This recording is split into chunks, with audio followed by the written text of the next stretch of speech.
Who is our first trade target for the Royals this offseason?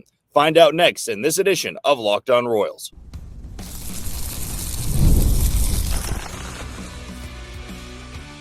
You are Locked On Royals, your daily Kansas City Royals podcast. Part of the Locked On Podcast Network, your team every day. You are tuned into another edition of Locked On Royals in the Locked On Podcast Network. I'm your host, Jack Johnson, and you can find me on Twitter at JohnnyJ_15. That is at JOHNYJ_15. You also can listen to us on wherever you download your podcast. That can be Spotify, Apple Podcast, Amazon Music, Google Podcast, Odyssey, and YouTube. Just be sure to hit the follow button and subscribe.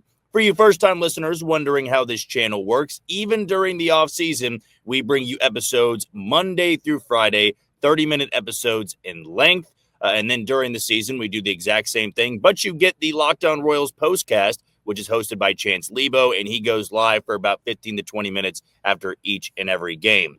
Before we get started, I want to tell you that today's show is brought to you by FanDuel. Right now, new customers can bet just $5, and if your bet wins, you'll get $300 in bonus bets to use across the app. Download the FanDuel app today.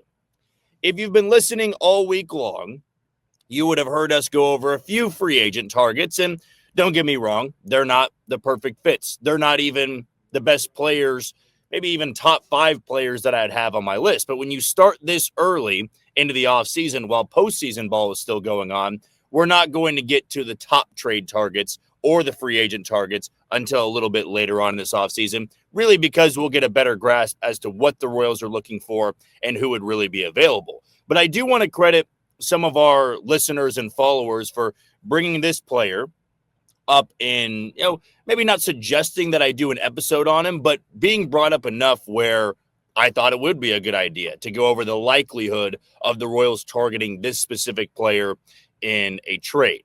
Now, we saw last offseason the Royals be linked to Jonathan India. They wanted a leadoff bat, and I thought at the time it was going to cost more than Brady Singer, but the Royals ended up getting not just Jonathan India, but they got Joey Weimer in that deal as well, and all they had to send over was Brady Singer. And at the time, it felt like a really great move because the Royals were getting Kris Bubic back.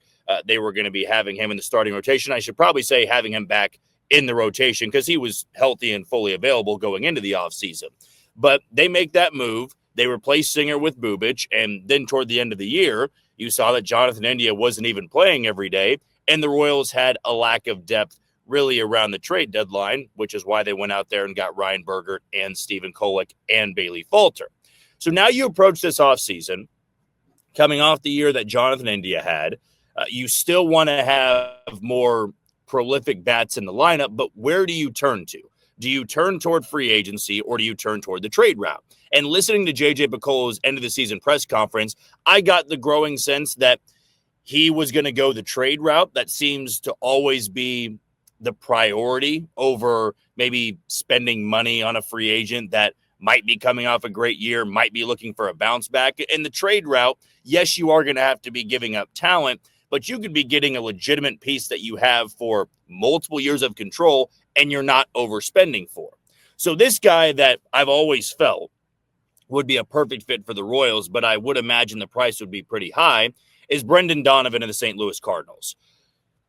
If this was the Cardinals of 4 to 5 years ago, I would say zero chance that the Royals could call St. Louis and say, what's the asking price on Brendan Donovan? Not just because of the age of Brendan Donovan, but because of where St. Louis was. The Cardinals were a consistent postseason team. They were constantly toward the top of the National League. They were getting high seeds in October. They just weren't getting back to the World Series. But there would never be a time in the offseason where they would be looking to unload a player like Brendan Donovan with multiple years of control. The difference is now the Cardinals did not have a great year in terms of attendance. So they're a little bit in that in-between of they're not terrible. They're also not what the Cardinals used to be. They're in that in-between.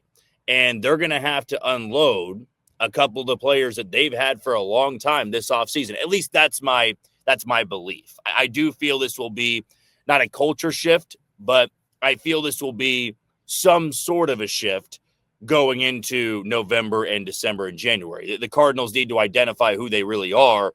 And if they are going to be a playoff team next year, you're going to have to spend money. And ownership just hasn't done that over the last few off seasons. So if you're not going to be spending money, you probably want to start building a younger core. Brendan Donovan kind of fits that. He is 28 years old. He'll be 29 before the season starts. So he's not an old dog by any means, but he's also not the 23, 24-year-old that you want to be getting every day at bats. There's also no rush for the Cardinals to trade him. And I still get this sense that the Royals and Cardinals just don't trade with each other. We haven't seen it, and I don't really know how long, unless I'm blanking on some minor deal that happened. But Brendan Donovan would immediately become one of the best and most consistent hitters in this lineup. He's coming off a year, which was a career year for him, 287 batting average, 353 OBP. He slugged at 422, had an OPS plus 19 points above the league average. He's been an above average hitter, a well above average hitter, all 4 years of his big league career. Here's what the Royals would love: play second, left, and third. You've got that flexibility. He's not a switch hitter. I'm not really sure that matters. Yes, I would like for them to have a right-handed outfielder that they could turn to, but Brendan Donovan is somebody you could put at the top of the lineup, you could put at the middle of the order, and he's the type of player where I would be willing to give up top-level prospects for his services. I mean, he's not a free agent until 2028, so you still have a couple more years of control. He's arbitration eligible this year. He's got 3 years of service time, so there's not a lot of wear and tear on him just yet. He's been, a 4-year big leaguer, and he's been so consistent. He has been a steady hand, a rock in the middle of that order for St. Louis. And I believe he's the perfect fit to hit, second in the order. Maybe if you wanted to keep Bobby Witt Jr. in the 2-hole, you could have Brendan Donovan hit in the 3-hole. Vinny Pasquantino would still be fourth. He's not a home run threat, but he's somebody that doesn't strike out a whole bunch. He walks at a fine rate, but for the most part, he's somebody that hits for average. He gets on base, and he's got a little bit of pop, and he can play 3 different positions. So what would it cost to bring in a player like Brendan Donovan? Well, I would probably say to get a player of his caliber, you are at this point looking to move a Blake Mitchell or Ramon Ramirez. And I would say it's more likely the Cardinals would want Blake Mitchell over Ramon Ramirez. Blake Mitchell still has top 100 status. He's coming off a year in which he had the broken hamate bone, but then rehabbed and got back middle of the season. Didn't perform that well, but you're talking about a top 10 pick who's only 2 to 3 years removed from being drafted. He was a high school kid. He would immediately become one of the top prospects in your system. And, Brendan Donovan, does he really fit the future of the Cardinals? That's where he's in that in-between of 29 years old before opening day. He absolutely makes them better. But if this Cardinals team and ownership and the front office does not believe the Cardinals can be a playoff team next year and they're not going to spend the money, this would be the time to try to get some value for him. Now, I'm clearly speaking this way because I would love to see the Royals go acquire a player like him. But for those that have brought him up, whether it be the YouTube comments or the Twitter comments, yes, when I talk about perfect fits, I can't find a more perfect fit for this lineup than Brendan Donovan. Matt Quatraro loves to move guys around. Matt Quatraro still needs above average bats for the middle of the order, whether that be an outfielder or that be an infielder. And that's the way I want the Royals to approach this offseason. And I know it goes against the episode we had yesterday with Cedric Mullins, because Cedric Mullins would be a bounce-back candidate who would be cheaper. And I'm not opposed to the Royals making cheap moves and try to have some bounce-back guys. But if you've listened to me, the last couple of months, I have said that going into 2026, I don't want 3 or 4 bounce-back guys in the lineup. I want sure things. I want guys that can round out this group, guys that can really get the top of the order going, the middle of the order going, or the bottom half of the order. And like I said with Cedric Mullins, though Brendan Donovan's a totally different player with different offensive skill sets, he can do the same exact thing. You put him second, you put him fifth, you put him 7th or 8th, he's going to be able to spark something. And to have a lineup where maybe next year Maikel Garcia is your leadoff bat, and then you turn to a Bobby Witt Jr., and then a Brendan Donovan, and a Vinny Pasquantino, and then a Salvador Perez, that's a really good top 5. Now, I said the same exact thing about Jonathan India, but I also didn't have the knowledge of what Michael Garcia was going to do. Michael Garcia coming off the year that he had, Bobby Witt Jr., Vinny Pasquantino, and Brendan Donovan, even those top four would be a really solid top four for the Royals. And if they can get a deal done like that, I know you don't want to mortgage the future, but this is somebody that you're not overpaying for financially. You would be overpaying for maybe a little bit with your prospects, but prospects aren't a sure thing. And the Royals need to have that mindset, that focus going into November and December of we're trying to upgrade this lineup and know what we're going to get, not hope that we are going to get some version of that player. Do you believe Brendan Donovan will be a good fit for the Royals? Let us know in the YouTube comments below. Speaking of the Royals farm system and their top guys in the ranks, who do we feel will make the biggest jump in 2026? I'll give you my thoughts next on Locked On Royals. You are tuned into Locked On Royals and the Locked On Podcast Network. I'm your host, Jack Johnson, and you can find me on Twitter at JohnnyJ_15. Want to tell you about the title sponsor today in FanDuel. The NFL season is here, and FanDuel has an offer that you do not want to miss. Right now, new customers can bet just $5 and get $300 in bonus bets if you win that first bet. That's right. Pick a bet, put down $5, and if it hits, you'll unlock $300 in bonus bets to use across the app. So what are you waiting for? Visit FanDuel.com to download the FanDuel app and get started today. For my pick, I will look to Major League Baseball games tonight. I believe we will have the Dodgers and the Phillies. I know that the Mariners and Tigers will also play, and I want to say we will have 4 games in action tonight. Yep, so it will be the Brewers and Cubs. You got Yankees, Blue Jays. You got Dodgers and Phillies. I hit on both my picks last night, Cal Raleigh to homer and Vladdy Jr. to homer. I will take the over on hits for Julio Rodriguez in the game against the Tigers, as the Mariners will try to move on to the ALCS. And I will take the over on strikeouts for Cam Schlittler in the Yankees game against the Toronto Blue Jays. Yesterday's episode, we highlighted 3 players that we believe will make the biggest jump in 2026. But these were players on the Royals roster or who has a chance to be on the Royals roster coming out of camp in March. For this segment, we're going to follow the same criteria here. Though, I'm not going to pick a reliever and a starter. I'll probably pick 2 pitchers and a position player to really pop in 2026. And I don't feel I'm going to surprise anybody with some of my picks because I do feel there are more than a handful of guys that you could make a case for and having that big jump in 2026. But for starters, the guy that I believe does make the biggest jump in 2026 as an offensive player would be Josh Hammond. So Josh Hammond taken in last year's draft. I like the pick more than the Sean Gamble pick. I still am very high on Sean Gamble, and truthfully, we don't know a ton about these players just yet. You can look at high school film. You can look at the little scouting, preps thing that they do when they go to a major league ballpark. And it's not really a tryout, but it's a showcase. That's what I probably should have called it. But Josh Hammond, to me, really has that great profile of being a great third baseman in the Royals organization. Where with Gamble, I don't know if he's going to be a second baseman. I don't know if he's going to be a center fielder. My hope is that he can be a center fielder because he's got that speed. Center field is a higher value position. I did have a commenter yesterday talking about or asking me a question of, why do we call second base a lower value position? I mean, you just go across baseball. You don't expect a lot from that position. You aren't asking that guy to be an MVP caliber player. You're not even asking that guy to be an all-star. You want them to play good defense and hit for average. Really, that's how I view my second baseman. When I look at a center fielder, I look at a shortstop, I need them to be the 2 best players on the team. And I feel that that's better suited in center field for Sean Gamble, of course. By just saying that shortstop and center field, higher value positions, I want a first-round pick to be playing out there in center field and learning that position. With Hammond, don't really need to overthink this. I feel he can be the third baseman and maybe the third baseman after Michael Garcia, depending on what that future looks like. But his bat, I feel, can really play up. He can hit the ball incredibly hard. He can hit the ball for power. He's a bigger kid. I think his glove is going to play nicely over there. He's got a really strong arm.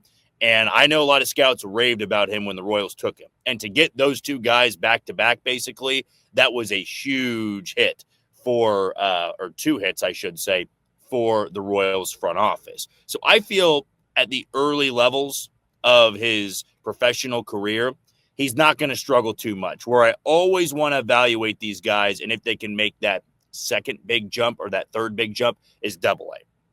Because these guys are going to start with, Columbia. They're going to face a lot of guys their age. And then when you get to high A, you'll see a couple of 20 to 21-year-olds. Once you get to Double A, you're going to be seeing some serious talent. And I don't believe he's going to get there in year one. I'd probably want him to finish the year in Quad Cities if all goes well. But I could see him making that pretty big jump quickly from Columbia to Quad Cities. As for the pitcher that I do think is going to make a significant jump, you listen to me long enough, this is not going to surprise anybody. It's David Shields. I could see David Shields getting to Omaha by the end of the year. That's how high I am on him. That's how much I believe in him. He made a mockery of Low A Columbia this past year. He was so lights out. His stuff plays up. He's got a repeatable and smooth delivery. The mechanics are on point. And there's nobody I am higher on in the Royals farm system than David Shields. But the reason I'm picking him, though it's not much of a surprise that I could see him making that jump from high A Quad Cities to begin the year to Triple A by the end of the year. And I don't see him, getting to Kansas City. There's no need to rush that. But I could see him starting the first couple months in Quad Cities and dominating the way he did Low A. And then you challenge him and say, why not Double A? And if he can pitch well in Double A, then he's on my 2027 radar of actually being in Kansas City, and he would still only be 21 years old. He'd be incredibly young. But there is nobody I am higher on in the Royals organization than David Shields. When we talk about big jumps in this segment, I'm not sure there's a bigger one than going from high A to Triple A in one summer. But I believe that stuff is to be believed in. This is a guy that has frontline stuff. I'm not sure there's anybody else in the Royals organization that I feel more confident in developing into a number one pitcher for staff. His delivery reminds me so much of Joe Ryan, and I credit Alex Duvall, who still does great coverage for the Royals. He puts out tweets from time to time, was with Royals Farm Report years ago. That's where I used to get super invested in following Royals minor leaguers because of him. And him having that comparison of Joe Ryan, the numbers are going to have to translate, and he's going to have to get better through these next levels. But I've got full confidence in him. I really do believe that he is the number one prospect in the Royals organization. With the way they develop pitchers, that's why I have a lot of that confidence. And lastly, the guy that I do feel can make a pretty big jump, I'll go with another pitcher here. But I feel that Drew Beam, a guy that started the year well last year, college arm, I believe has some power stuff for the bullpen. But I thought he was somebody last year that wasn't getting enough. And I say last year, I'm only talking about a couple months ago, last season, I should say, that wasn't getting enough credit for the season that he was putting together. And in Low A and High A, I'm not always looking at the numbers. Yes, ERA and Ks per nine and walk rate, all of that matters. I'm not going to completely ignore it. But for draft picks that are experiencing their first year of professional ball, I want to see the makeup. I want to see the mechanics. I want to see the stuff, right? I want to see how their fastball grades out. I want to see what their secondary pitches are, how many pitches they have to offer. And Drew Beam was somebody that I thought the Royals got really good value on from where they drafted him. And I thought he impressed early on in the season.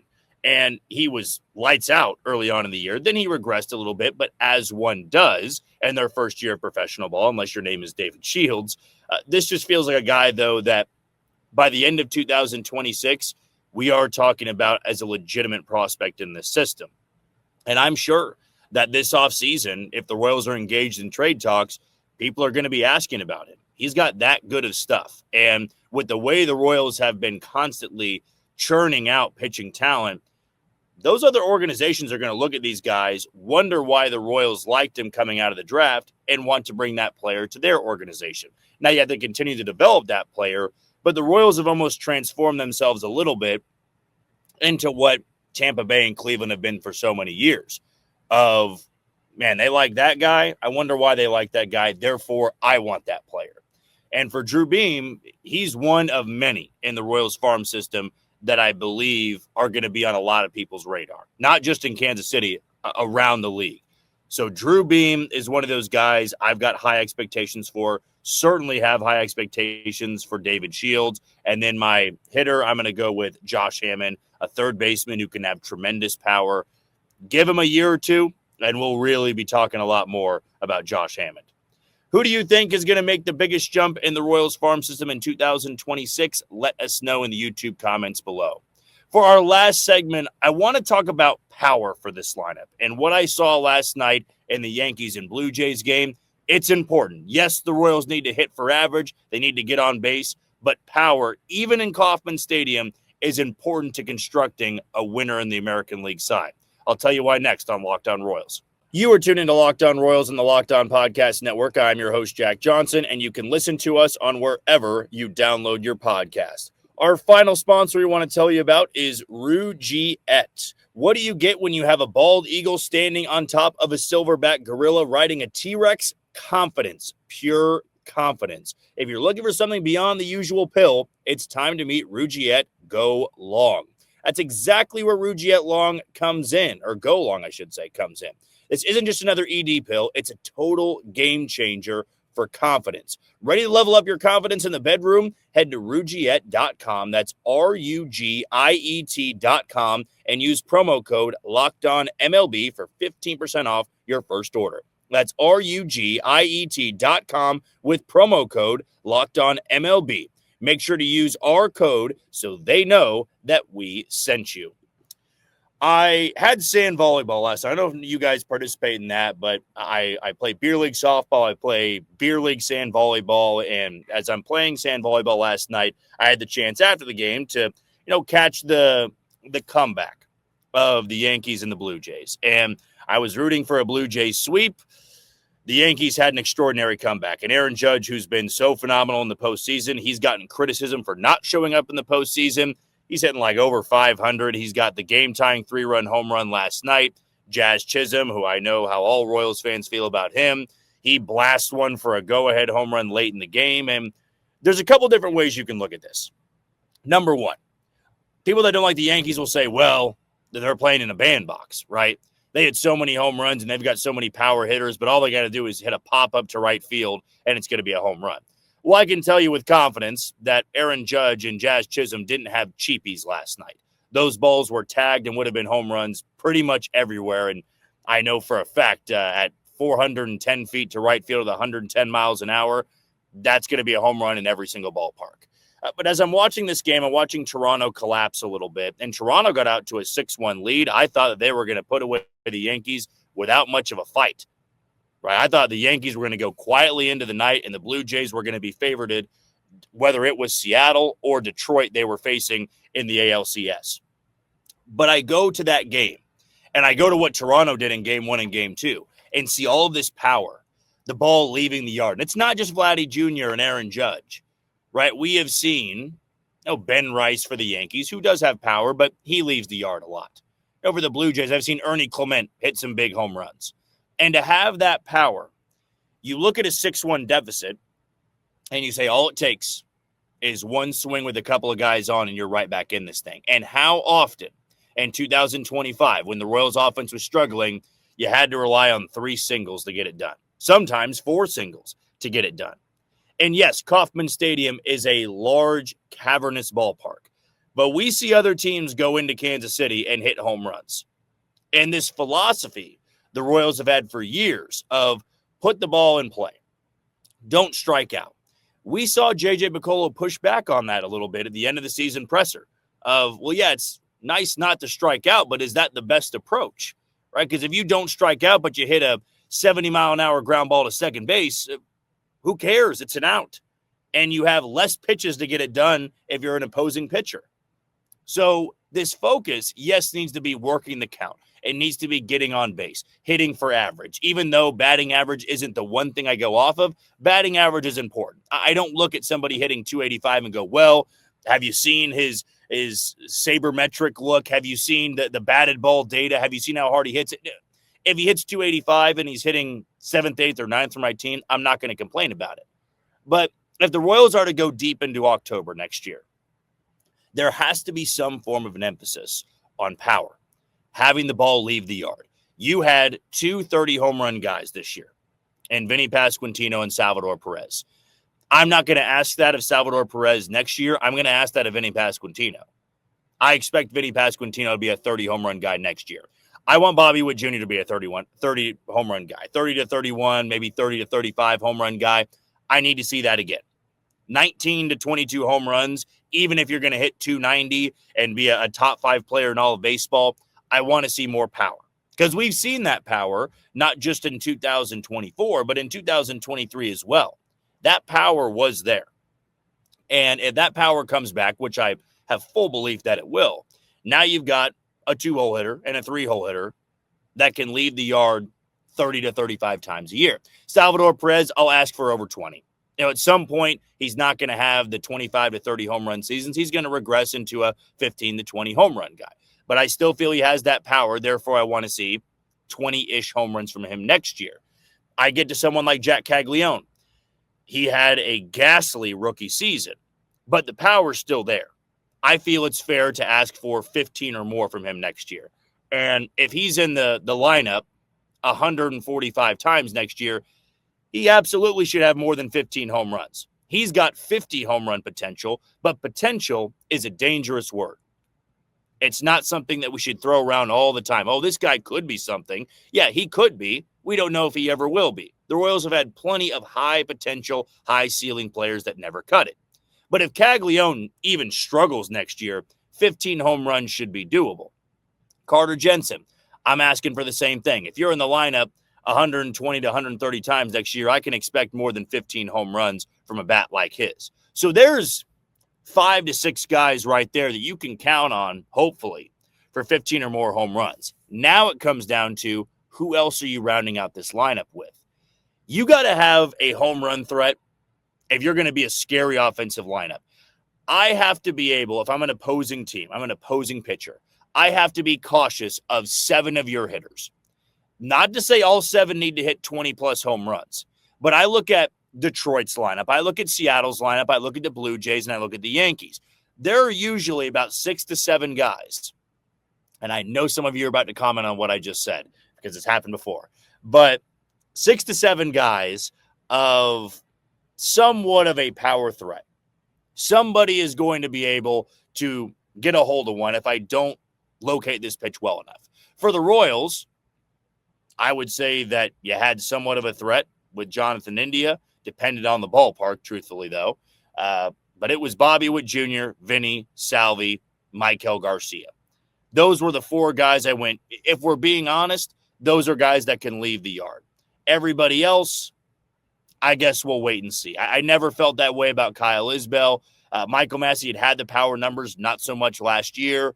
You definitely weren't going to get that from a Nick Lofton. Mike Yastrzemski at the end of the year was that power threat, I believe. So the Royals had about 5 guys in there. Adam Frazier left the yard a few times. I don't count on him to be a home run threat.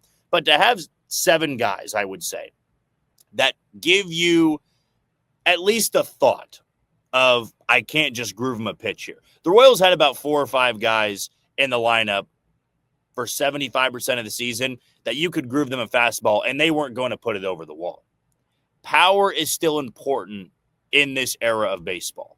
It really always has been. Even in this juiced ball era, remember that was back in 2019 to 2021 to 22. This still is a league that thrives on the long ball.